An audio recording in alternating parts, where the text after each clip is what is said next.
This is a very special episode because we finally get to talk about the differences between the stock Porsche 951 engine, right? The 944 turbo, the 2.5 liter 8-valve conventional engine, and then do a comparison on what the swap is, which is going to be the Porsche 3-liter, originally naturally aspirated 16-valve engine that we, of course, are going to ridiculously twin turbo and build for, again, a 12-13 minute race up Pikes Peak and probably get one run out of it. So awesome. But Dave is going to take us through that, and so I hope you enjoy.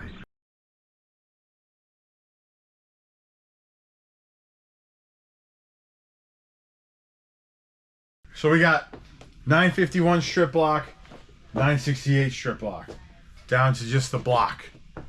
Cleaned, looking sexy, just like Eric, our cameraman.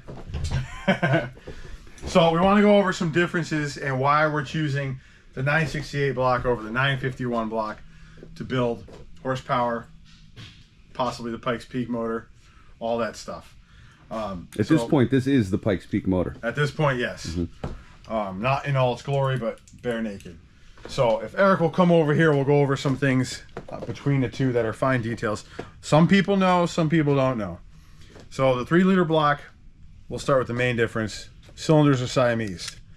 You see it connected there. It's not like that on the 951 block. These are individual cylinders. This improves rigidity, keeps the cylinders from moving around, a lot more solid. The second thing is the deck height. My screwdriver doesn't go all the way down because the deck is way higher. It's almost double the height of the 951 block. You can see in here, the deck goes way down there. My screwdriver could fall all the way in there. So deck height is different. Again, we're increasing rigidity, making it just a much more solid block to handle boost, to make more power without going and being worried about things blowing up on us. Oops. Don't worry about that. Third, we got piston squirters. If you look way down in here, these little guys are piston squirters. They squirt oil on the bottom of the piston, keep things cool and lubricated. The 951 block does not have that on any of them. So again, you're looking at longevity, you're looking at better durability, you're looking at cooler temperatures on the piston. AOS making things happier. That's top secret. That's right. Put that away. All right, let's flip them over. All right, on this side, one of the big differences that you see, these are called windage ports. So when the pistons are going up and down in the block, they create negative and positive space inside your block, inside your oil pan. Makes a lot of oil foaming, can make a pressure differential inside the block, increases blow by, all that type of stuff. So they put these windage ports in, so when one piston's up, the other one's down, the pressure can move over to the other side of the block. 951 does not have that. These are all solid. This does not reduce strength down here. It just helps pumping, engine pumping, reduces engine pumping losses, all that happy stuff. So again, Porsche engineers are going crazy. We like it. The last thing that I'm aware of is we'll flip these over again. The water pumps on these are different, and we'll show you the ports on it.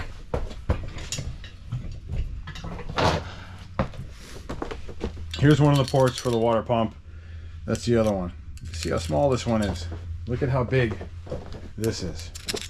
It's bigger, it's right at the deck, flows water right around. So it's a bigger flow pattern for the water pump, and different on the 951. I don't know the technical specs on why they did that. I know with some modification you could fit the 3-liter water pump on this, but again, we're going over here, we're using this one. There's some other casting changes, like they moved the head water port is different, but you can't put a 3-liter head on a 2.5 block anyways. That's why, because the water ports are different, without modifying the head. And the other thing, the 951 block only has provisions for one knock sensor, and it's not in the block. It actually bolts to this flange here. 3 liter has provisions for 2. One goes here, one goes here. So we can run dual knock sensors for better control with our standalone ECU. Probably, who are we using? Motec? Haltech. Haltech, that's what it was, yes. So we'll look into that more, and we'll talk about that more on Eric's next episode. Now, did we even mention just the simple fact about 3 liter displacement versus 2.5? Yes, I mean, I didn't want to be too fresh and just say the big difference is displacement, but no. Yeah, this is a 3 liter, more displacement, more horsepower. You can even punch these out, get even more. But I don't know how far we're going to go with that yet, because we're just trying to keep reliability and not blow things up. Right. When you go up the hill. And there shouldn't be any worries about, I mean, one turbo is one thing, we're going to have 2 on this one. Yeah, and again, that's something else we got to dig into and figure out sizing and figure out, you know, our RPM range, what we want to go for. We'll probably do something like that where it's one feeding the other, or we might do one for each 2 banks. I'm not sure yet. We gotta look into that some more and get in the science behind it, the engineering. And we decided we're going to do the 16 valve head as well. 16 valve flow is a lot better. Okay. Than the 2.5. So because even though the 968 Turbo RS, they made 3 of them with the 3 liter block, 8 valve head, single turbo. They probably didn't use the 16 valve because it was probably too difficult to control. It's more difficult in the mid 80s. Yep, not a lot of guys do it because of that. You know, you have twin cams. You gotta figure all that stuff out. You gotta figure out cam timing. You got more advanced ECUs now. Mm-hmm. Way better tuning capabilities, way better fuels to run. So there's a lot of ways to approach this that I don't feel concerned about what's going to happen. So we'll make it work. What me we worry. Always do. Yeah, it's your wallet, not mine. And there's our head right there, chilling and waiting for us. Right down there. Yep. We don't need to go over the differences of that because that's totally different than a 2.5 head. But yeah. That's it, buddy. Okay. If anybody else has anything else they know about, let us know. I've heard rumors that blocks are thicker or made out of different material. I don't know how true that is. But that's it. But, you know. So if we missed anything, drop it in the comments. Yes, sir. All right. Thanks, Dave. All right. Of course, in the meantime, we have a Porsche 911, a 996 Cabriolet in the shop for some service. It's a friend of ours, friend of the company, so we're going to try to help him out. He has 2 failing rear window, like the little tiny window, you know, behind the door. So they're not really rear. They're not like it's a 4-door, but 2 failing window regulators. Now, Porsche has an easy solution. Buy new window regulators and solve it. But they're about $800, $900 each. We'd have to order them. It's not a big deal, but I'm trying to hook them up. And so what really went wrong with the system was the cables got shredded and there's some parts missing. So we're going to try to reverse engineer one of the plastic clips because you can't just order the clip. He bought some aftermarket cable repair kits. We're going to do our best to put those in. Honestly, I would prefer just to swap out the systems, but again, $1,600 in parts versus $50 in parts. Again, he's a friend. We're going to try to hook him up. Plus, it's a great engineering experiment for Powell, so he can, you know, dive into CAD, 3D print one, and go from there. I'm the cameraman now. Motor up. I just want the motor. I'm gonna get you in it. Yeah, thanks for Man, it tore itself up. That's that grinding sound? Yeah, that's what you heard in there. Luckily, it didn't damage this gear. Take a look at how that gear is put in there. Yeah, it's got the. Do you know what they have you do to get that off? A flathead screwdriver and bend it all back over. Yeah. Cooper, I'm so happy you're back. You're making Look how Eric's you're making too much fun of people, man. They're the spirits. They're coming for us. The ghost just flipped it. There's ghosts over there, Eric. Flip it twice. Towards me. 1, and go again. 2, and now put it back down. Did you have a nice Thanksgiving? I did. The old GW, huh?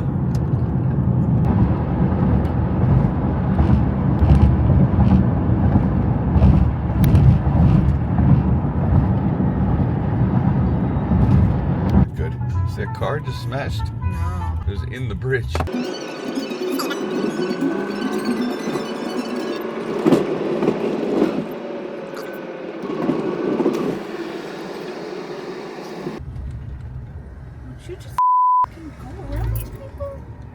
Trouble on camera, bro. Good morning. Good morning. Thank you. Have a good day. Thank you. Too. Dave said 10 minutes. He'll call me. So, if you see, they're obviously not exacts. Probably don't need to be, But, right? no. Now this side right here, I believe, needs to be shaved down a little bit. So I'm probably going to take a file to that because it doesn't exactly... Oh, he's coming. Hey, buddy. What's up, homie? You're on speakerphone right now. Oh, awesome. Yeah. Yeah, with Dean. Dean's here. Mean Dean. What's going on? So, I'm test fitting this 3D printed, like, you know, the little thing that he printed? Yeah. And, I didn't print it. Eric printed it. well, yeah. It's not exactly fitting correctly. Mm-hmm. So, like, I can't necessarily text Eric right now because I think he's probably busy. So, do you think he's just at a Jets game, dude? Yeah. He's like six pack deep.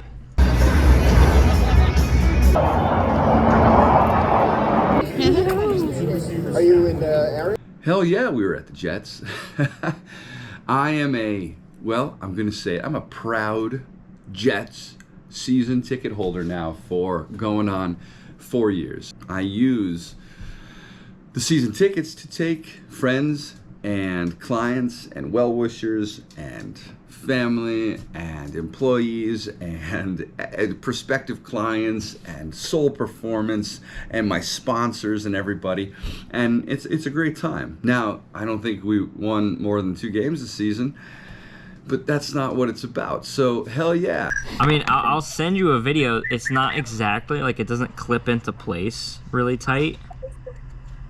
I mean, is it enough to stay in there? I guess. I mean, because if it comes out, it's going to chew up that cable. Exactly. Yeah. Can we epoxy it on there? I mean, you could. I would just tell him it's going to be like a small tweak he's got to make, and you can reprint it. Yeah, exactly. And, I mean, you know more about 3D printing filament than I do, but I know you were talking about... PLA and... Yeah, like, is this going to hold up? Should I... I don't know what he printed it in. Is that what he printed it in? I assume. It looks like PLA. That's my guess.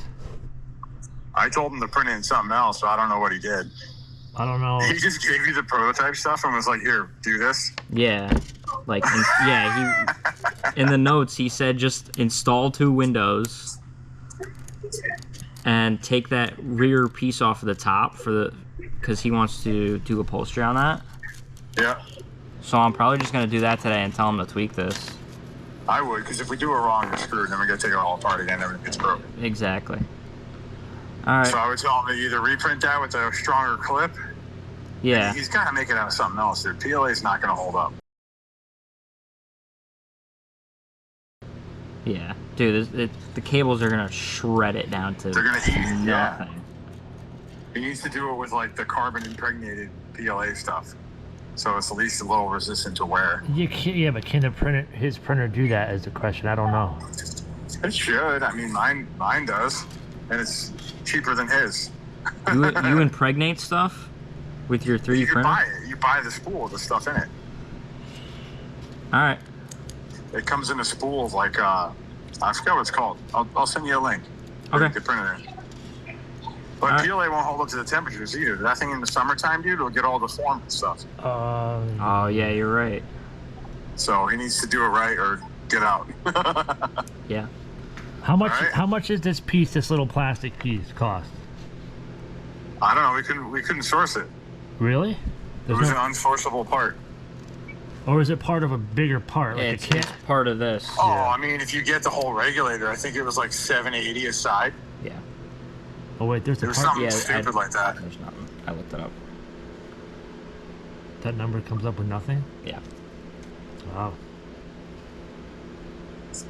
All right. All right. Shoot me a video anyways, but yeah. Yeah, gotcha. All right. All right. Thank you for your guidance.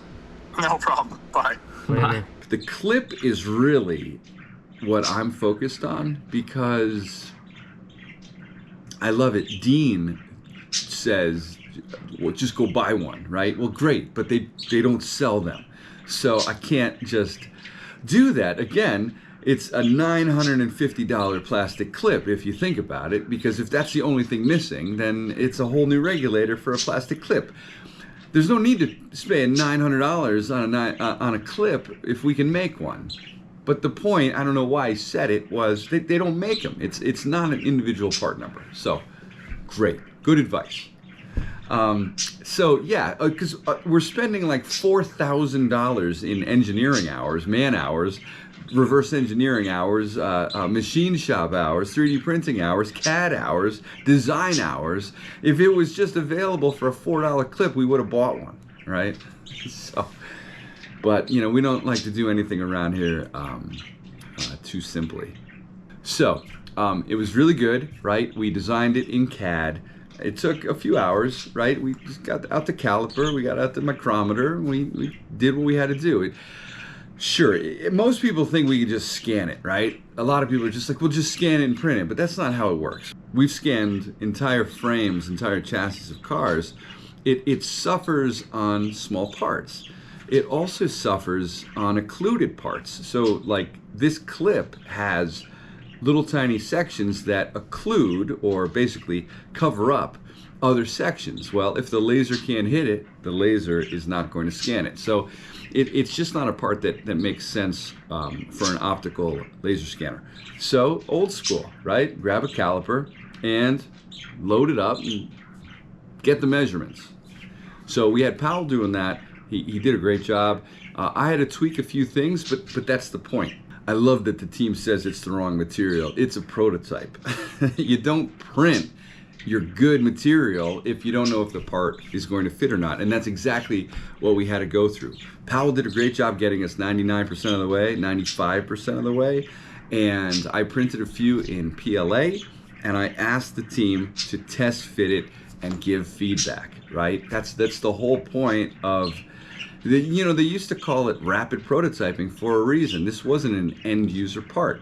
And PLA is a great cheap material for doing exactly that. So I want to say we did maybe 4 versions because, again, the little tiny clip intricacies are crazy. Like you have to get the snap part right and the 2 side snaps right.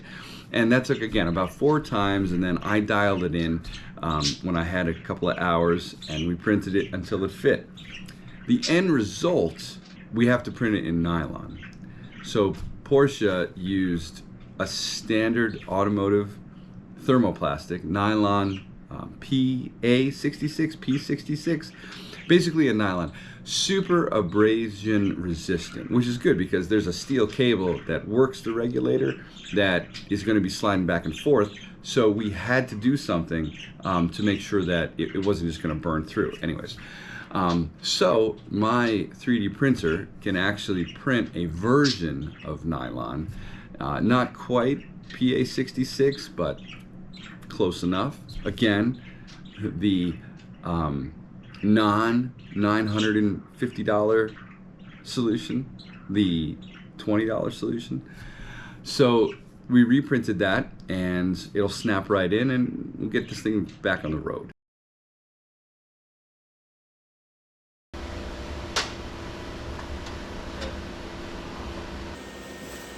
That's the spirit.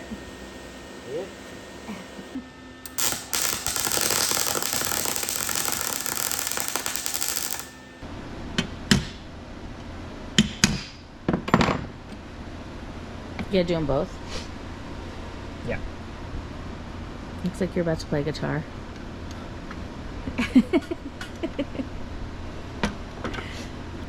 And now, part reveal.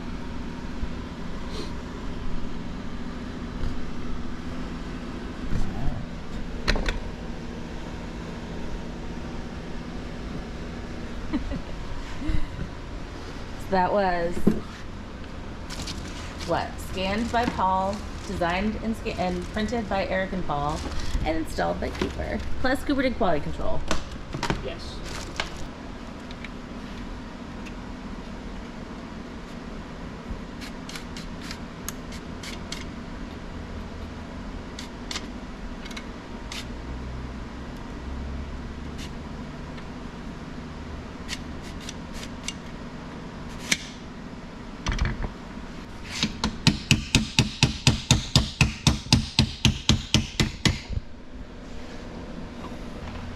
The car looks good with the Christmas lights in it. Cooper, what's on your Christmas list? Car parts. What kind of car parts? Porsche car parts. Good answer. We have to do some quick pest control here.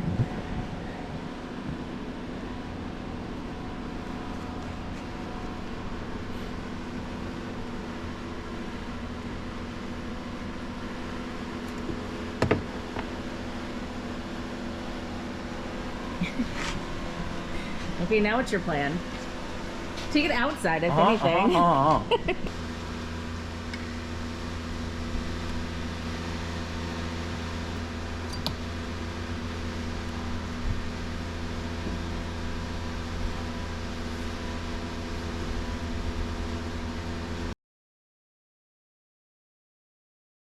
So yeah, our website, www.turboboof.com. If you go to it, you'll see we are a Porsche transaxle focused manufacturer, right? And really specifically the 944, obviously. So there's plenty of things to buy there. There's plenty of things Porsche related. And what I want to do for everybody is, you know, we're not a 911 company.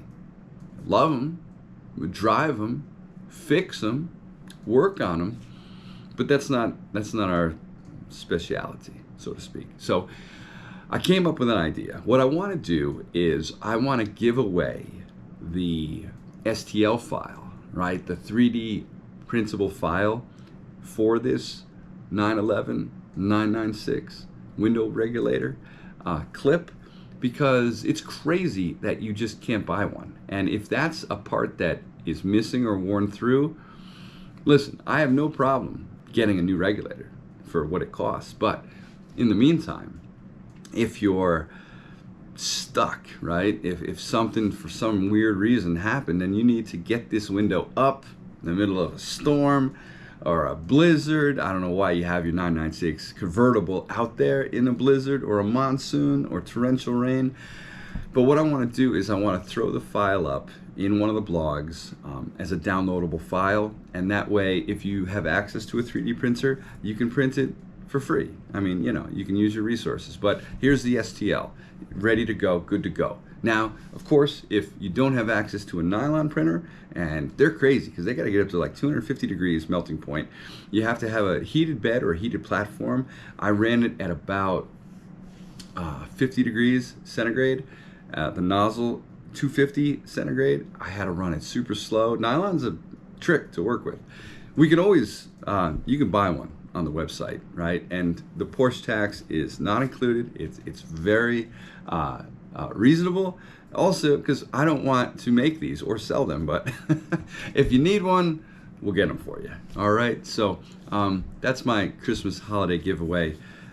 Feel free to download it, and again, print them out of any material you want. I just can't guarantee that they're going to last very long. But it's one of those weird things that it's just like, oh, I wish they just had these individually. Well, we do. So, you know, Feliz Navidad.